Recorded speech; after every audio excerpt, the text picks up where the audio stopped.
welcome to episode 6 of Tara Time. This week I have one of the most amazing guests that I've had so far. When I first started doing Tara Time, the whole purpose of this was to get a little bit down and dirty and a bit more behind the scenes with my personal life. And like I say, every week we bring on guests and we talk about business, we talk about leadership, and we talk about Tara.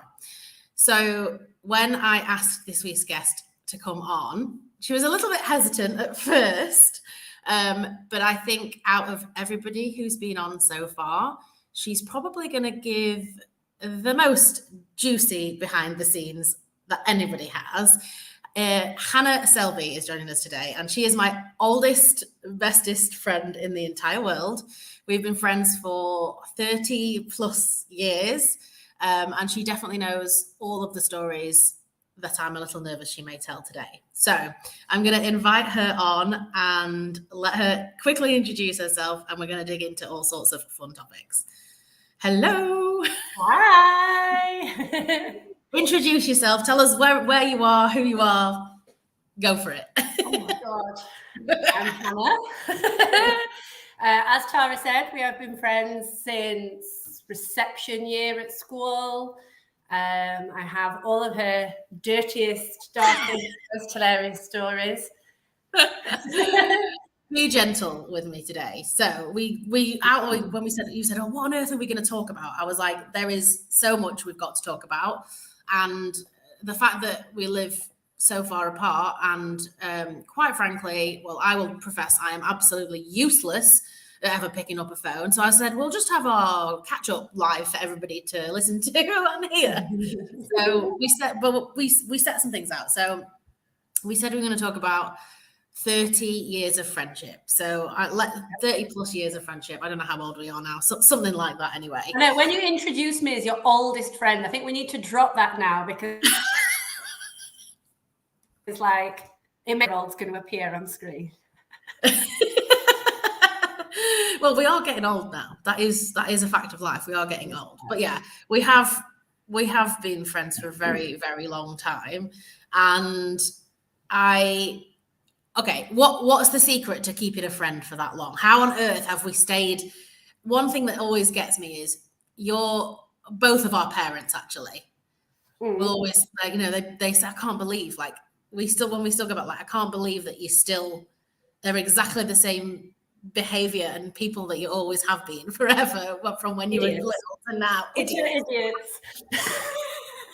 I think that's it. I think it's finding your other lunatic, your other idiot, that makes it last so long.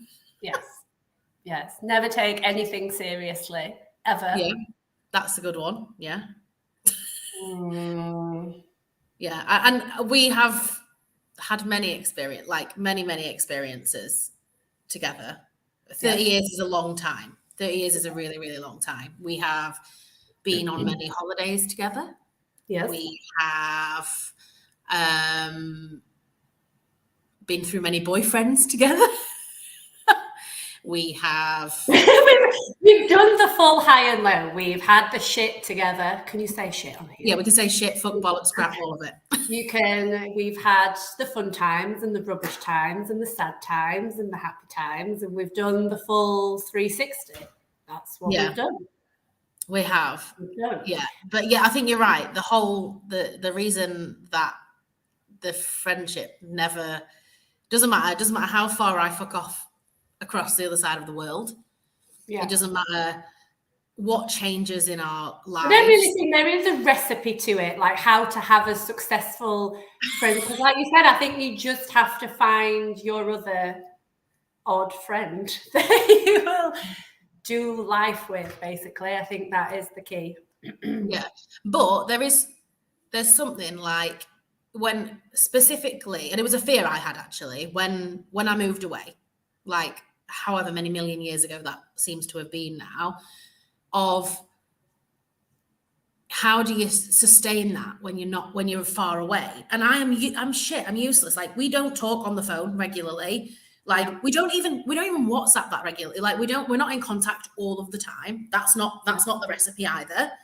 No, but 100% when I come back to the UK, you are the first person that I book something in with, that I arrange to do something with, that we, whatever it is, like that's always a non-negotiable. And it's always the easiest as well, like just putting on an old slipper.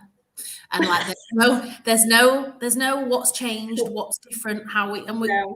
there's none of that. No. And we are very different people, right? Very different. But no, we're not different. We're not different. We sound like idiots sat here, like we don't really know what we are or what we're. But no, like we're not massively different. We have different personalities, but then it's the same when we come back together. It's like we've never been apart. It's the silliness. Keep the silly alive. It's the silliness. But yeah, we've gone with different life paths, completely different life paths. So yeah, let's talk. Yeah, we have gone with completely different life paths. So like for me, I would say I left home when I never went, like I was never in my home area from being 18. I never went back. I always traveled. I always just like went and disappeared to far-flung places like that. I never wanted children. Like you say, you wanted children. You've got 2 beautiful children, and it's like you're right. It's just we've just taken a totally different life path, but that is totally irrespective too. Like it doesn't make any difference. No, and I don't know. I think that if you were to look back, when we were younger, to go, do you think that we'd still be getting together and doing all the silly things that we do whenever we get together? Or do you think in 30 years' time, we'll still be friends?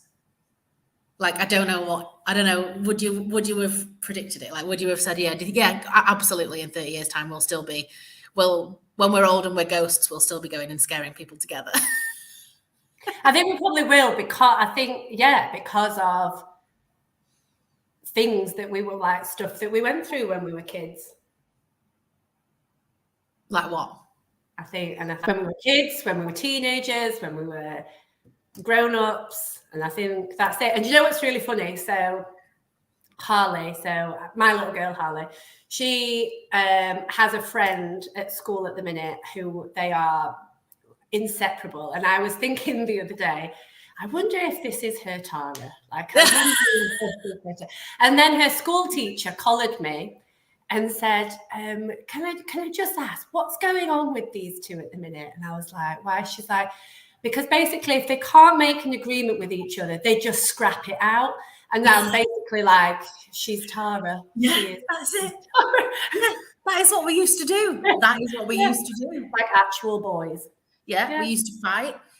We used to fight, but we also used to do many, many dance routines. We were really, either end of the spectrum, full girl or full boy fight. Absolutely. That was, I think, probably the start basis of our friendship, making other people watch our dance routines forever. Like, I was always slightly the more girlier one though, and I feel like Dubai did wonders for you, because I almost died of shock when you came home from Dubai with painted toenails once, and I was like, oh my god. I was always from Dubai slightly more feminine than when you went. I'm afraid you're gonna have really bad news. I've regressed. I have regressed. Brilliant. And my femininity may have taken a bit of a back seat since. I've got no painted toenails, I've got no nail varnish on, but I think that's just laziness more than anything. There was a salon in my building when I lived in Dubai, so it made it very easy. It turns out that the girliness, there just has to be like the path of least resistance. There has to be a salon in my building for me to be able to be asked to do that. That's what I've learned about myself. That is my philosophical learning for the day. Unless there is a salon in my building, I will look like a man. Excellent. But yeah, I think you're right. You're probably right. I did start to maybe do a few more girly things, have a blow dry, have my nails done, things like that when I went there. But yeah, I've always been definitely we were both tomboys, like ish when we were growing up. But it was funny because like our behavior was definitely tomboy, but our like outward, like we used to love dressing up, doing dances, doing all of the girly stuff as well. Though sometimes the dressing up things used to get us in a bit of trouble. Hence the picture that you posted, which for us, we were being completely naive about until we sent your stepdad to print off photographs of us at Max Spielman with no clothes on. Yes, yeah. And or socks stuffed down the bra. So Hannah and I decided it was going to be a great idea. Let's we see people doing it. They do a photo shoot. Let's pretend we're models. We'll have I don't know how old we were, maybe 12 or something. 10. No, we must have been younger than that. Younger, yeah, you're right. Actually, we were younger than bras that. and fur coats. Bras and fur coats. That was the order. That's what we had. Our mum's fur coats. We didn't even own these fur coats. With bras and our mum's fur coats. And we took pictures on a disposable camera. Wind up camera. Yeah, took pictures of ourselves. And then sent Dave to get them printed. Yeah. Sent my dad then to go and get them printed, which he had no idea what was on the camera reel. And he was then hauled in by the people saying, "This I can't give you these photos because they're inappropriate." And it was because now you can't even take a photograph of your own child in a bath and get it printed off somewhere. Like there was two like teenage-ish girls basically doing. Yeah, we had this modeling shoot.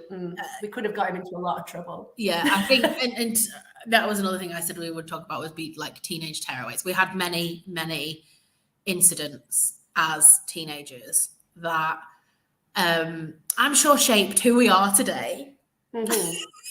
But we were a challenge, I think, when we were together, which was 100% of the time. So I think for probably, I don't even know how many years straight, like every single day, every single evening, we would be at either each other's houses. And then at the weekend, one would sleep at the other's house. And then we would go on holiday. Even it came to the family holidays, we were so inseparable that the other one had to come on the family holiday. That's where we really started to put a little bit of pressure on the parents, I think.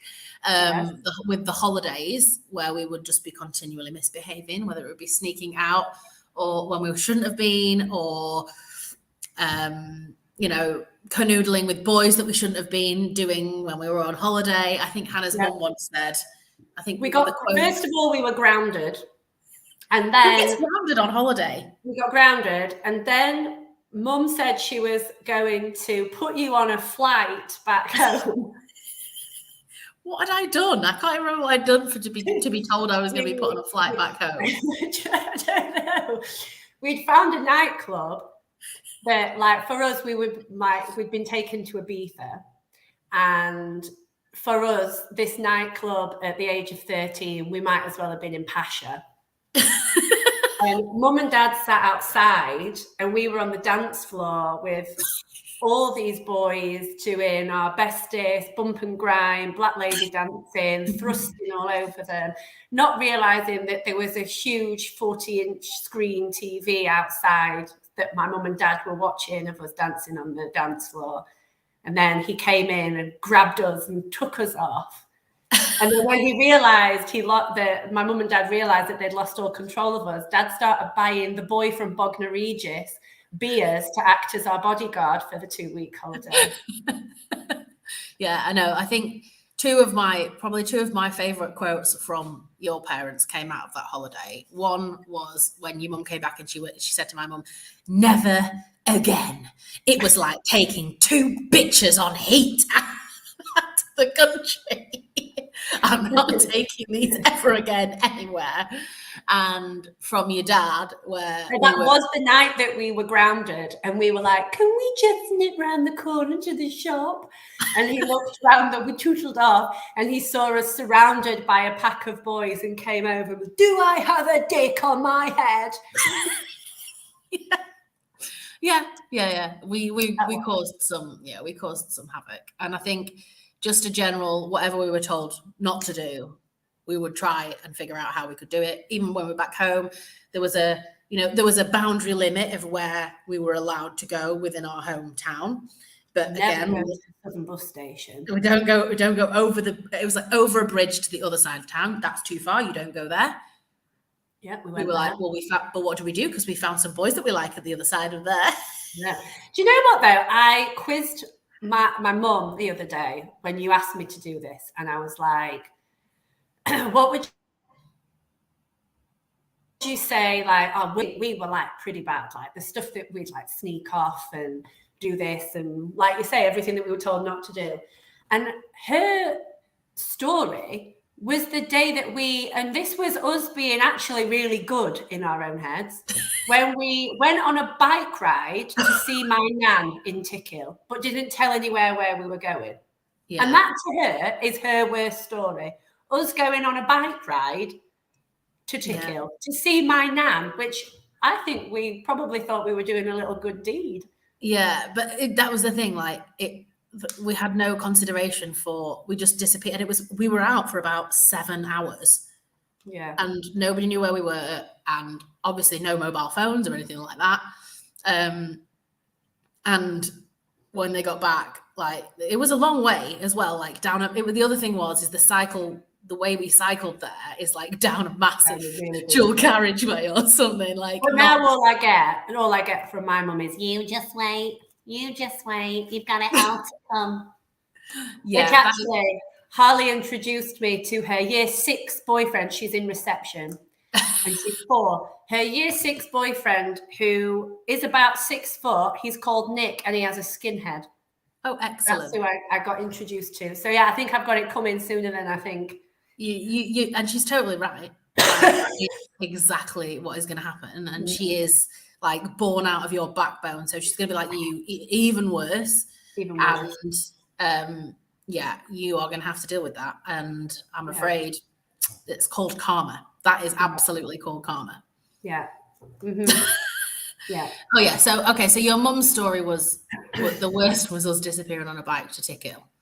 What yours one's is probably losing us on a pedalo out at sea for about 4 hours. Oh yeah. And having to be brought back on a jet ski. So the boat, the problem is that we'd gone out on a pedalo for so long and we couldn't get our pathetic little legs weren't strong enough to get us back, and like the tide, we were just getting further and further out, and we were meant to be on there for an hour and it's like 4 hours later and we were still out at sea.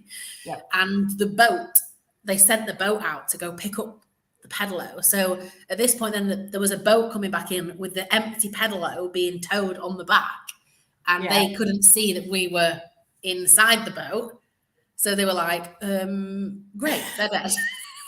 Absolutely fantastic. There's the empty pedalo. How am I going to tell Hannah's parents that they've died at sea? I'd already not only had I been lost at sea, I'd already imacked my eyebrows off at this point by accident on this holiday as well. In a very sunny place, so she'd removed like 3rd-degree facial burns. I had a facial mutation. You claim that your eyebrows have never grown, I had to have them tattooed on. Tattooed on. They never grew back, which was fine when it was the whole like non-existent pencil eyebrows. Yeah. But yeah. I'm fully... bushy eyebrows came back and I was screwed. I am absolutely fully leaning into and loving bushy eyebrow trend, because mine are just here like slugs. My issue is now like mine grow up to about here, and having to like keep on top of that is really the biggest challenge for me right in my life. Like the biggest piece of beauty maintenance is stopping my eyebrows connecting with my hairline. All right, so that's your mum's, my mum's. What do you think if somebody asked you what our biggest teenage tearaway, keep it as PG as you can. There's some that are not suitable for here, I'm sure. I mean, the dog kennel situation was a story. The dog kennel? I don't remember. What dog kennel? With the smelly boys that your brother kicked out of the house and said, I'm telling mum that you've got boys that smell like burps and farts. But what was the dog kennel? We were hiding out with them in a dog kennel. Oh, like we could have been like, in hindsight, we could have been like murdered and stored in a dog kennel in someone's back garden. Yeah, I didn't realize that was a dog kennel, but now I know what you're talking about. It was like a horrible shed. Yeah, it was a dog kennel. You're dog right. beds in it. With dog beds in it. Yeah, that is. You're right. We could have been murdered and stored in a dog kennel. But we did put ourselves in quite a few compromising, risky situations. I think that was. Yeah. Also, back to Ibiza, when I, not thinking, left you in a swimming pool surrounded by much older boys while I went back to find my mum and dad because I'd burnt my bikini line in a very awkward. I think that was another Imac incident, Imac and sunshine incident. Yeah, we did put ourselves in many, many risky, dangerous situations. What would your story be? I think I don't know. Okay, it's not a teenage tearaway story, but it's a story that just makes me laugh every time I think about it. And it is, it's about the things that my mum used to make us do for jobs. Like we would do everything for a bit of money. Like we'd do anything to have a bit of money. For a tenner. We would do anything for a tenner, and like any job that she had to do, we would do anything for a tenner. We do it. Tidy up the airing cupboard. Yeah. Clean out the pan cupboard. Yeah, they were the nice jobs. But one time, the job was. Like, you know what? Like when she used to say, and I think, like, can you imagine if she said that now to like kids that age? You know what I mean? Like she was like, if you go into the loft, completely clear the loft out, it'll take you a full day of like manual labor, and then when you've done it, you can sleep in there. And we were like, yeah, we're gonna sleep in the loft. Like who would now do that? Who would do? You just we weren't great. Like no. We weren't great at negotiating, especially when you got paid, I think, a $5 or a $10 to be posted down a drain that was blocked, a manhole. Hannah was the thinnest person that we knew that we could push down. Anorexic. I got that for a reason. push her down a drain so she could fish out whatever was blocking up, like just covered in. No, it wasn't a turd. It was rocks. I got posted down a drain on the drive because mum would put rocks on the drive, pebbles, and I had to fish the pebbles out. Oh God, yeah. So I don't know. There's a picture of you just like with your head up a manhole somewhere, like poking out. Yeah. But yeah, I think that, or I mean, Ibiza was definitely when that holiday was definitely full of bad behaviors. Even in the room, we put we got a bottle of hair mousse. We got locked in. It was their own fault. It was my mum and dad's own fault for locking us in the room so that we couldn't escape, for one, on a night time. Yeah. So we thought, well, if we're in here, we'll have a party. So covered the fan that moved around. We put shaving foam all over it. and then realised that if we threw our knickers at it and then they went at the other side of the room, it'd be really funny. Apart from we had the window open and our apartment was on top of a supermarket. So then when we were walking to the beach the day after, our mum was like, Tara, are they not your knickers? Why are your knickers on the pavement outside? No, that's not mine. No. Yeah.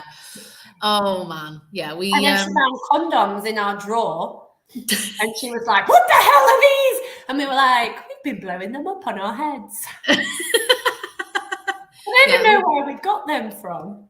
I know. We just, any chance to push the boundaries, we absolutely would push the boundaries. 100% we would push the boundaries. All right. I'm gonna make a horrible somber move now because I said we are gonna talk about it, and this is why I said people might need tissues or they might need Tena ladies. I don't know which one they're gonna need. Good Lord. So, as far as I'm concerned, and I know you're gonna not like this, I don't think actually. As far as I'm concerned, you are probably one of the not probably, you are definitely one of the strongest, most resilient, badass women that I have ever met.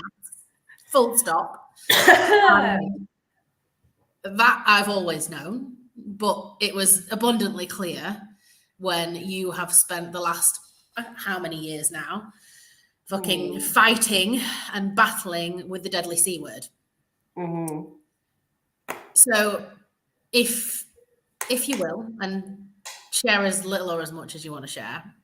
Okay. I think one, it would be a waste from a awareness point of view, like to have a platform and to not talk about it for a second, especially like from the beginning, like from when it first happened, because that for me was a huge awareness piece. But not because of how young you were. Yeah, I was 22, 21, 22. And so my biggest tip on this would be obviously go and see a doctor. But the problem that I had with this was, so I found a lump here that felt fairly big. And at the time I worked next door to my doctors in Doncaster. And I nipped next door and the doctor that I saw had a feel and he was like, yeah, it's nothing. You always get lumps and bumps in places you didn't have them before when you're in your 20s. And I thought, that's bollocks. So then I booked another appointment with another doctor. And this is the point. This is, like you say, you've got a platform. So if a doctor says no, it's nothing, but in your mind, you're like, you're speaking out of your arse, go at it again. Because it got to the point where I'd seen 5 different doctors in that one GP practice. And they all said it was nothing because it moved around and and it felt squishy and all this ramble. Until the last doctor sent me to the hospital. Just sent me to ear, nose and throat at Doncaster. They did an up the nose and down the throat camera, which I'm literally an absolute wuss with everything like that. So my body thinks that feels odd. So it just goes dush. If I see blood, I just pass out. So put a camera up my nose and down my throat. That didn't work. So then they wanted to do a biopsy. And basically what they did was me and Adam had only been together 6 months at this point. Mm-hmm. I got a needle the size of a knitting needle with a tube on the end. They stuck it in my neck without any anesthetic, sucked all this whatever out. It literally, and then the result, it was the most pain I've ever been in ever. And they literally came back and said the results were inconclusive. They would have to do it another 3 times with a 6-month gap between each time before they could say yay or nay, it was nothing. So at this point, I said, you are never doing that to me ever again. Just remove it. So they'd done a scan and they could see that there was something attached to my thyroid. So they removed half my thyroid and then biopsied it after I'd had an operation. At this point, my mum was like, why would you do that? Like, you're going to have a scar. And I was like, because I cannot have another one of them biopsies ever again. That came back cancer. So then a month later, I went back in, they removed the other half. Basically what they'd not done is the doctor that had done it should have removed my thyroid and surrounding lymph nodes, and he didn't. He just removed the thyroid. So then roll on 7 years and it came back. But they don't think it was new cancer. It was the old cancer that hadn't been removed properly. So that then formed another lump, but because I didn't have a thyroid, it was obviously in my lymph nodes.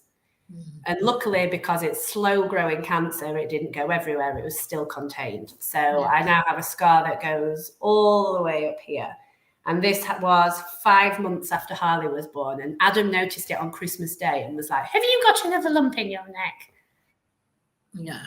And what gets me with that, like with the first, that's a great piece of advice. Like if the doctor says no and you feel it, you follow your intuition, follow what you feel in your gut, just keep at it. Like that is totally within your right to do that. But what got me was it hadn't even been, it'd been not, and this is why your mum was like a dog with a bone, like keep going back to the doctors, because you'd recently lost your dad from cancer. And I was like, this fucking family history, like, how are we not even making these enough links? But the scary thing is, with Dad and with me, we are both classed as a 1%, like, shouldn't have cancer, but you have.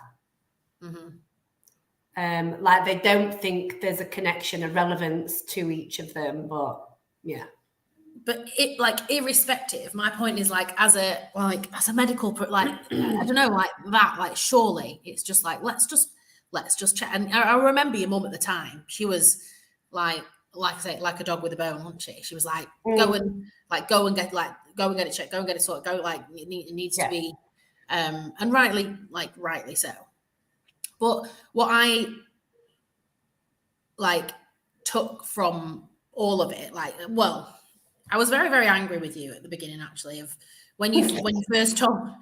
I'm not going to tell the full story because I feel like I'm not going to tell the full story about how Hannah told me, but essentially she told me a bit of a rude, jovial story over the phone. I was in the train station, a rude, jovial story surrounding lube. Let's leave it at that. And I lent my mother-in-law a suitcase and it had lube in the front pocket, which she found. Right, okay, so we're going to go with, that's fine. Okay, we're going to go with the story. So she said, so Hannah rings me. She's like, oh, I've got this really funny story to tell you. You're not even going to believe what's happened. Something awful's happened. Actually, that is how you start. Oh my God, Tara, something awful's happened. I've just got my suitcase back from mother-in-law, and she was handed me the lube, saying, well, I found this lube in the front pocket. It was so embarrassing. It was mortifying. Oh, by the way, I've got cancer. That's how.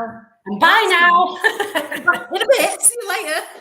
That's how she broke the news to me. And I remember it absolutely crystal clear. I was in King's Cross train station with my mum and Dave. And like, I was just on the phone, and I remember, like, I was, you know, when you just have one of those, like, what the fuck, like, I didn't have any words.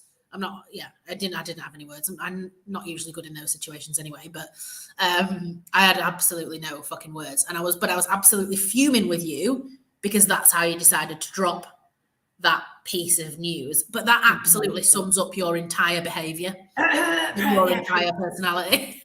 Yeah. I don't like people feeling sorry for me. I do not like being touched. I don't like it. This is my dance space. That is your dance space. Well, I am absolutely going to counter that. I don't like being touched.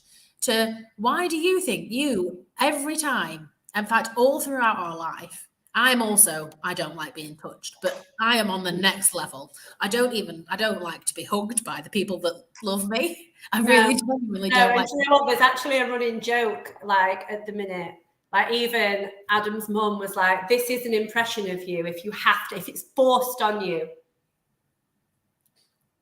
Like, all the time, it's like, don't tap me like that. Don't patronize me, tapping me like that. But I'm going to challenge you because if someone cries near me, it makes me very awkward. Oh, again, right then. So you are, but then you are a hypocrite is the word I'm going to use because. So what? No. So what? What I have found as of recent. So, I feel like obviously after Dad died,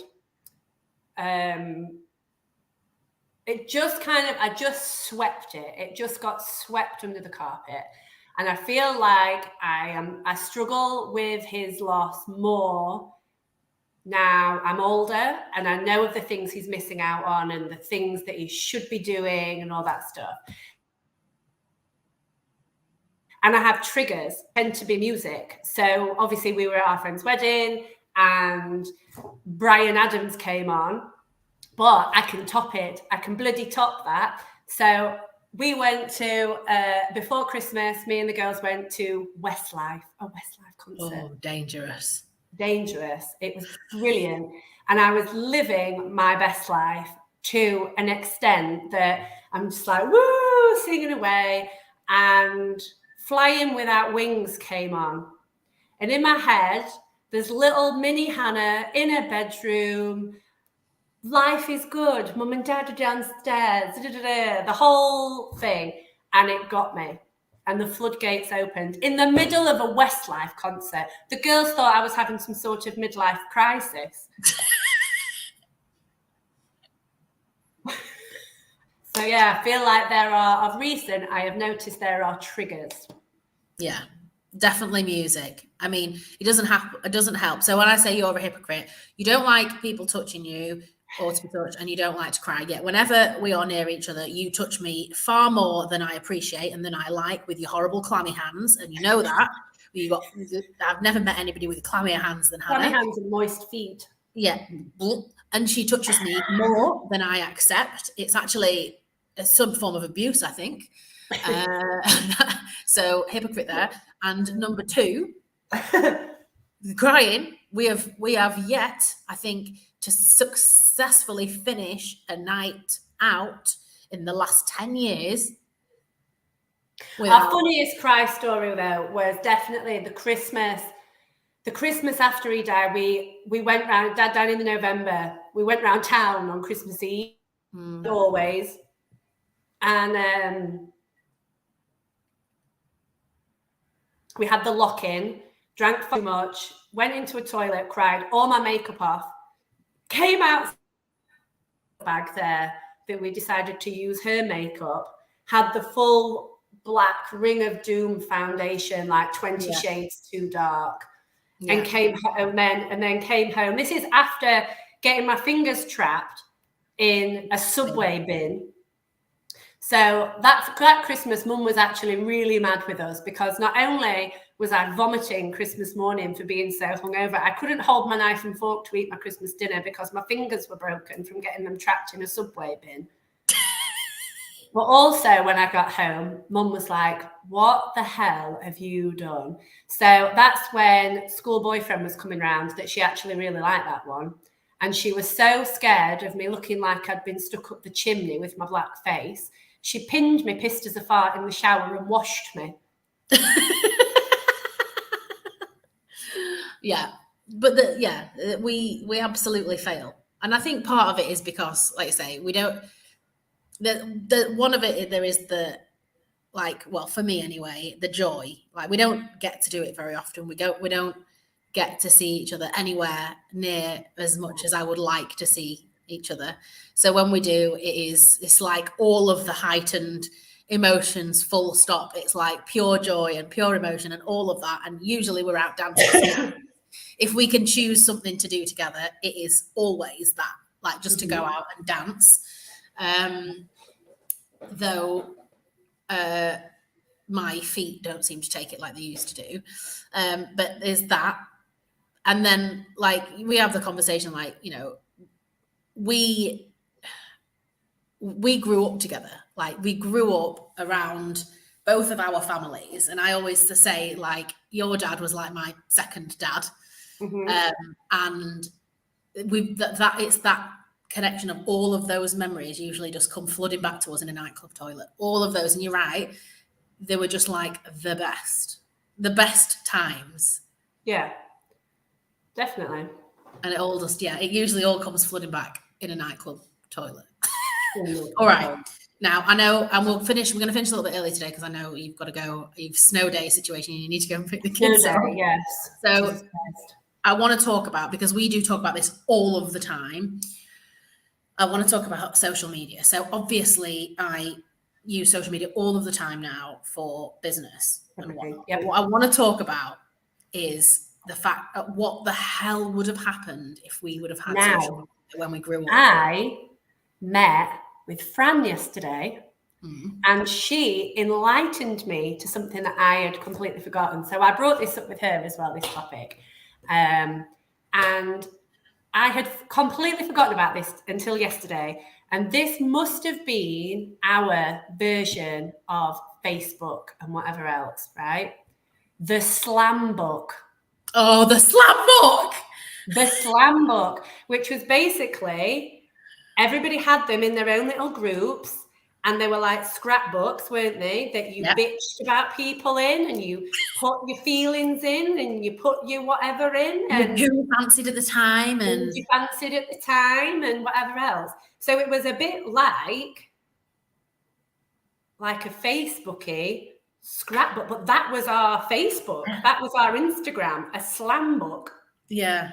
Oh my and God, then they all got confiscated by the teachers because they were so like it was like Mean Girls with that book. Yeah, it was but it was also like the content was non-PG. That was the other thing that the school were going nuts about. Like the things that were written in there was swearing in them, there was rude things in them that shouldn't have been in them. But you're right, but I can't remember how it worked. Like, did you just have it between? Was it between a full group? Was it between a couple of people? Like, I can't remember how it worked. Did we pass it round? I think it was like, I don't know. Well, Fran was saying that she found an old diary. Excellent. And in it, she'd put that you and her had just started a slam book. Okay, so it's maybe between two people. But I don't know. I don't know whether they were in group and you passed it round. I feel like I had one with a few girls. I can't remember. But yeah, that was our thing, a slam book. That was our media. The conversation we have is, imagine if we had TikTok. I mean, we did, to be fair, we did all the dances. All we ever did was make up dances.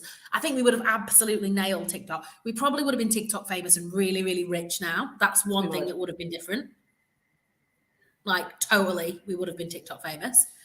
Yeah, I fear that... On the basis that this was how PG we were, though, as kids. We used to go once a month to a Salvation Army disco and make a dance routine up where we used to dance against other little girls and lads and whatever else that wanted to do dances.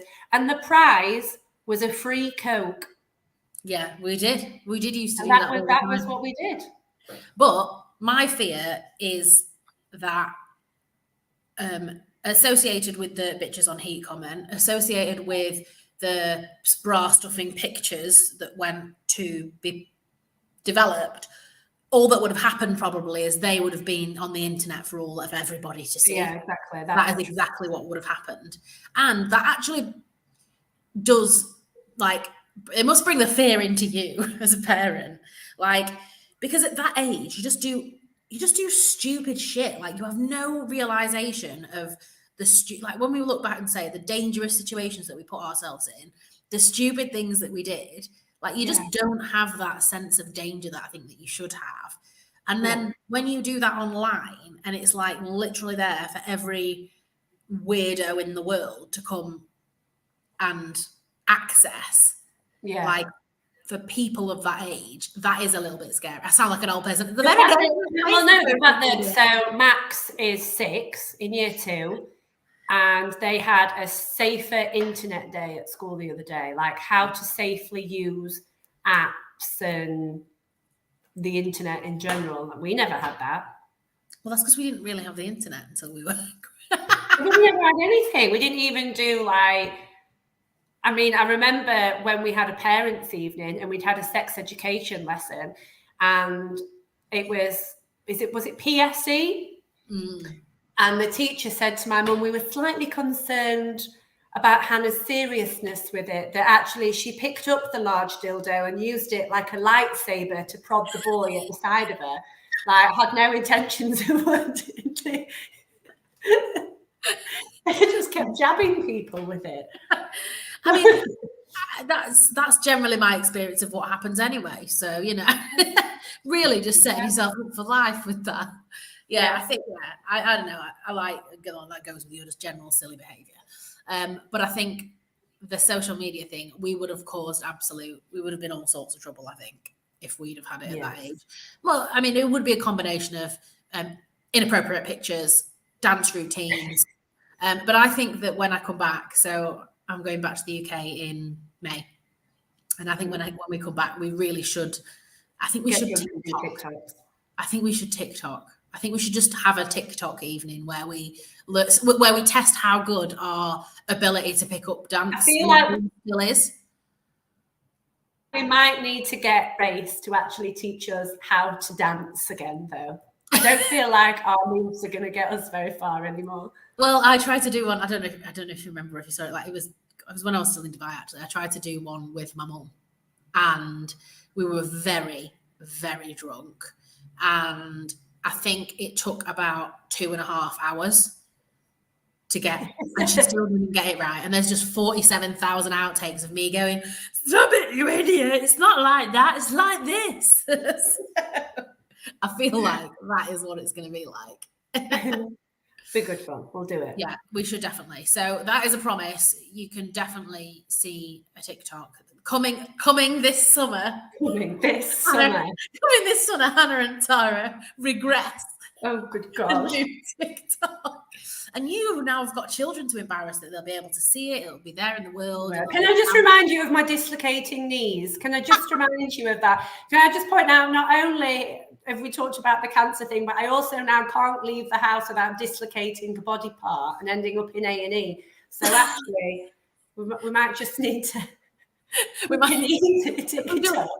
we'll do is we'll find an upper body TikTok dance to do. Yes, we'll do that. Because, so this happened at a party when we were maybe 15? Yeah. 14 or 15. So my house was the house of parties. It was somewhat legendary, if I do say so myself. Like, my mum was incredible and always used to be the house where the parties were allowed to be at. And I don't know, it wasn't even that far into the party. Hannah was doing such ridiculous grindy dance moves that she fully dislocated her knee and had to be taken away. Did you have to go in an ambulance, or did you have to? No, my dad came and took me. Yeah, so ended up in A&E, and then ever since it's been fucked ever since, hasn't it? Like, it has. We had your hen party in Dubai, and was it the last night as well? Or it was the night even before then. I did, like, my hen party in Dubai, did it. Went to another friend's hen party in Amsterdam, ended up in a private hospital there where no one spoke any English, and they ended up fracturing my knee. That was nice. The gym, Donny Gym. So you can't go out. I feel like I used to do it for attention, just so I got carried about. Yeah, well, it was not fun when you did it in Dubai because we had a boat trip planned for the next day. And we spent the whole of the morning trying to source you some crutches. We did. We got you some crutches, didn't we? And then you had to get on and try and navigate the boat with crutches. Absolutely ridiculous. Yes, like, it just... And that can't be fixed. It's just going to be falling out forever. Is that the deal? My knee muscles are like old lady knicker elastic. Is I think the medical term for it. So fucked. In a word. Yeah. Well, that's rubbish. So we're gonna have to do upper body TikToks. Yes. Here. Right. Mm-hmm. Thank you so much for coming on. Thank you for having me. I know you were hesitant, but I told you shitloads. We could talk for another 3 hours if somebody let us. So probably best we don't. For people to listen to our garbage any longer. Thank you. And I think, like, most important thing for to say at the end is find your fellow weirdo and stay friends with him for 30 years and 30 fucking more, and bring on that. Yes. If you've got lumps and bumps and the doctors tell you that check your necks and don't trust doctors. Yeah, check your necks, check your necks, check your tits, check your everything, check all of the places. And if the doctors tell you it's fuck all and you feel like it is something, go back. Yeah. We've got to do 3, so that's 2. What's the third one? What's the third one we can say? And if it is bad, you put your big girl knickers on and fucking deal with it. That's what. That is, you do. You put your big girl knickers on and you deal with it like a big girl. You did do that. You absolutely nailed it, to be fair.